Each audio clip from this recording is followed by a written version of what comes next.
Hey there, Libra, Sun, Moon, and Rising. It's time to have a look and see what is going on when it comes to your monthly astrological forecast for August 2022.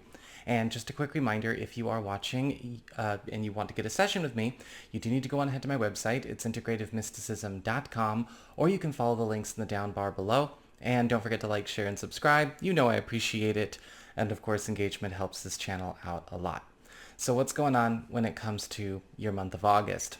Well, we'll start with the sun, bringing special focus, highlights, attention, enhancement, and support to your social life, your 11th house of friendships, social networking, your platonic support system, your fellows, brotherhoods, sisterhoods, as well as your loftiest personal goals and ambitions, Leo, through the 22nd of the month.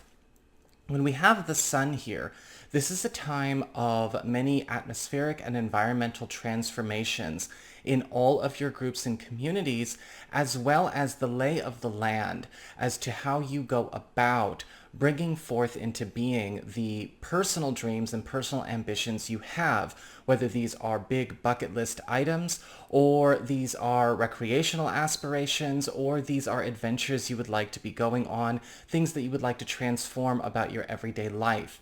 With the sun here, this is a time where we are drawing in stronger bonds, whether it's strengthening existing bonds in friendship in order to, of course, bring along a stronger sense of fellowship and community and camaraderie in order to see these goals through, or also to purify, to cleanse, to eliminate anything that might be a regular uncomplimentary guest in your world, especially when it comes to things that ultimately have been maybe creating a block or an obstruction of some kind when it comes to being able to realize or find the right path to achieving a personal goal or ambition.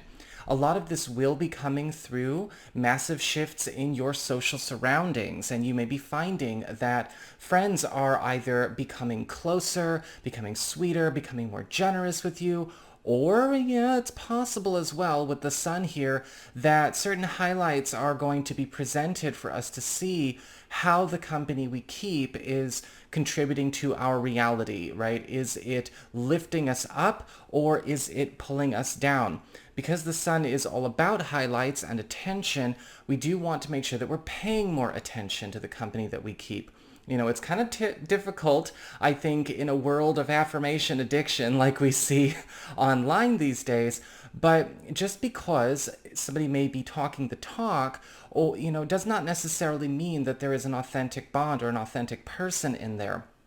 And those who are truly authentic, those who are really there for you, are going to be realized during this time as well. This is where the contributions, the generosity, the support, and the love and the affection is coming in. But when we have this revelation go on, as well, you're going to notice where maybe certain habits, certain routines, or certain ways of carrying on, or even bonding might need some boundary adjustments. After the 22nd of the month, we've got the sun entering Virgo for the duration and going on into the third week of September. This is your 12th house of your past, privacy, the hidden zone, anything relating to old business. And with the sun here, this is a time of rebirth and resurrection. We're getting a chance to go back in time and see what we would like to bring back to life, especially when it comes to anything that is maybe dwindled or diminished. With the sun in the 12th house, it's an opportunity for us to not only do revival work on maybe pursuits, paths, and projects, but even get a chance to reconnect or recover aspects of ourselves that we have maybe let go to time or left behind or threw out with the bathwater, as it were, in old events in our story. With the sun in the 12th house, you may be finding that a lot of opportunities that we had either missed or we would like to bring back into our world are going to be revisiting you. We have Mars, the planet of action, energy, and passion, another obstacle-clearing driving force in Taurus through the 19th of the month.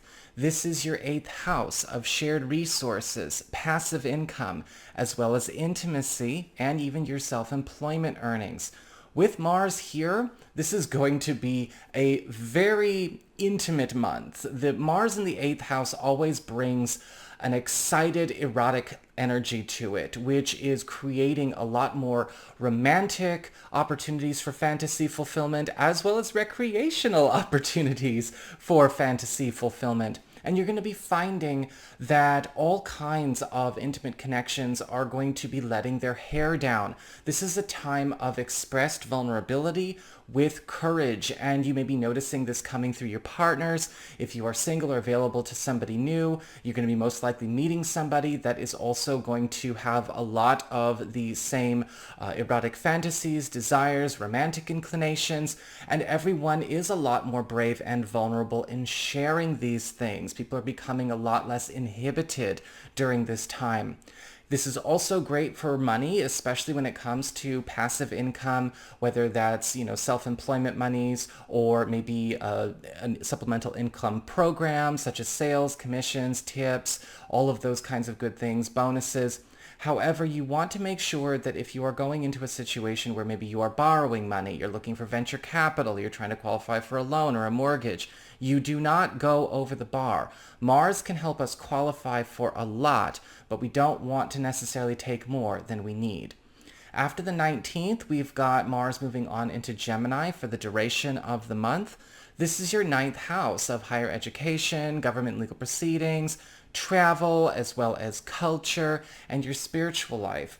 When we have Mars in the 9th house, it's an opportunity for us to eliminate a lot of obstacles that have been put over us through old agreements, old statutes, standards, policies, anything that has been keeping us encapsulated, anything that's been keeping us in a bubble. These could be old agreements that we had taken on ourselves, or maybe even red tape, or, enforced rules or standards, protocols, or channels that have been coming from the external, whether it's in an institutionalized way, or it's something through tradition, or your town, or your business, or your school, or whatever. Mars here is bringing a champion to your cause to help you eliminate and clear, not just bypass, but fully clear something that has been hanging or looming overhead that has been dictating a lot of your movements or how many options you have when it comes to making bigger moves with career or academia or your spiritual path and practice.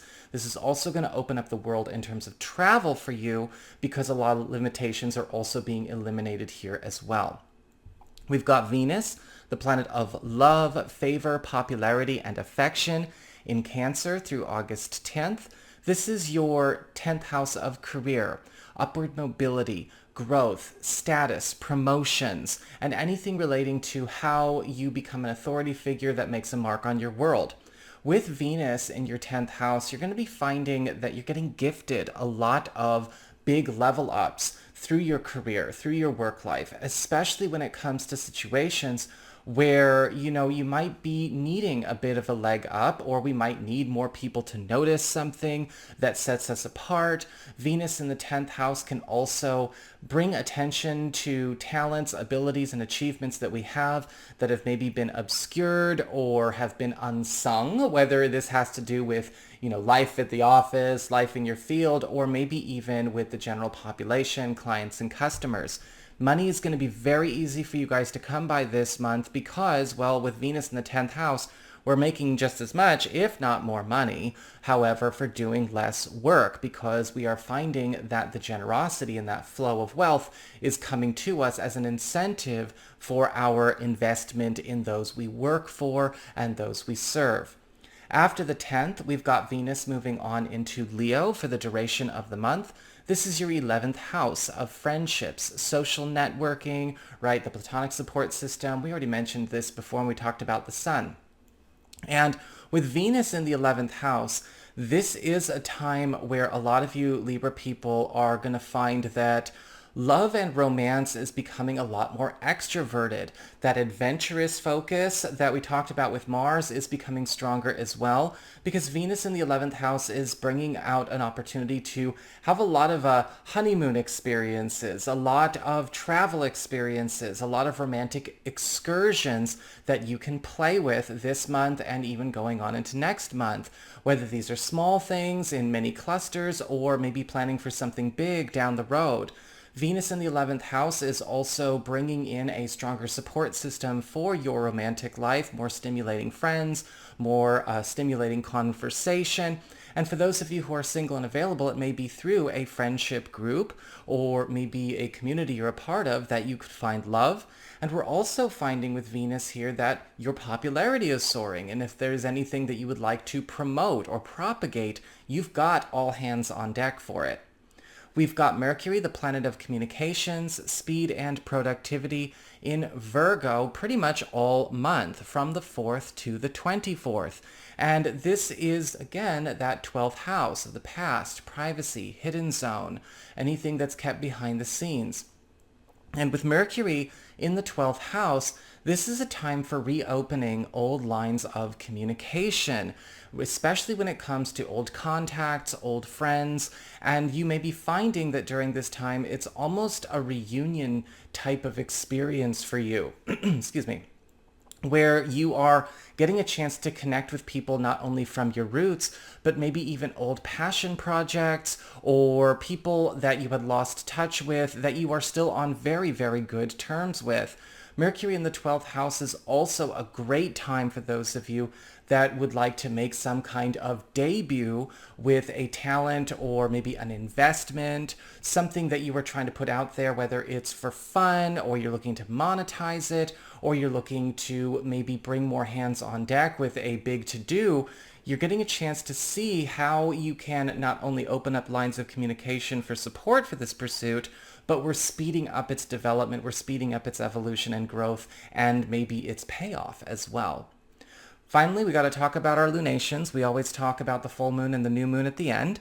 And our full moon of the month is in Aquarius on August 11th, which is opening up a 2-week window period between the 11th of the month and the 27th of the month, which is, give or take. It could be till the 26th, depending on where you live in the world, but it's a 2-week window period. And this is your 5th house of love, romance, creativity, and parenthood. With a full moon in the 5th house, we're talking about culminations, transitions, and endings. And this is a very powerful period where we are transitioning or leaving a certain type of relationship sensibility or maybe a certain type of love language communication in an existing relationship that we have. So this could be between you and a partner or a spouse, or maybe even a way you connect with one of your kids. And we are changing the dynamic. We are changing the roles. We are changing the performance. Because with a full moon, we are getting a chance to reinvent the relationship altogether, which is good. We don't want to just get locked into, one stage in our life and then fossilize. That would be horrible. And so this can be very, very stimulating. This can also be a great time for making a big transition into a completely different status as far as a certain relationship or dating circumstance is concerned. And this could also spell the end of a period of singledom for any of you Libra people who have been maybe single and looking. We also have, of course, our new moon in Virgo on August 27th, opening up a 2-week window period between the 27th of August and roughly the 10th of September. And a new moon is all about seed planting, new beginnings, and initiations. And in the 12th house of the past, privacy and hidden zone, we see extra emphasis on that resurrection focus we opened up this video with. Because the new moon here is giving a new life or a new lease on life to something that we would like to bring back to life. And this could be anything. This could be an old vocational path. This could be an old living situation. This could be an old lifestyle, an old friendship, or maybe even something that you had done and finished, as we said before, but would like to bring back into the now. So see what you would like to, resurrect during this period, because this new moon is going to be a huge boon for that. So that is what I've got for you all. I hope you enjoyed it. If you did, don't forget to like, share, and subscribe. You know I appreciate it. And should you ever wish to get a session with me, you can go on ahead to my website. It's integrativemysticism.com.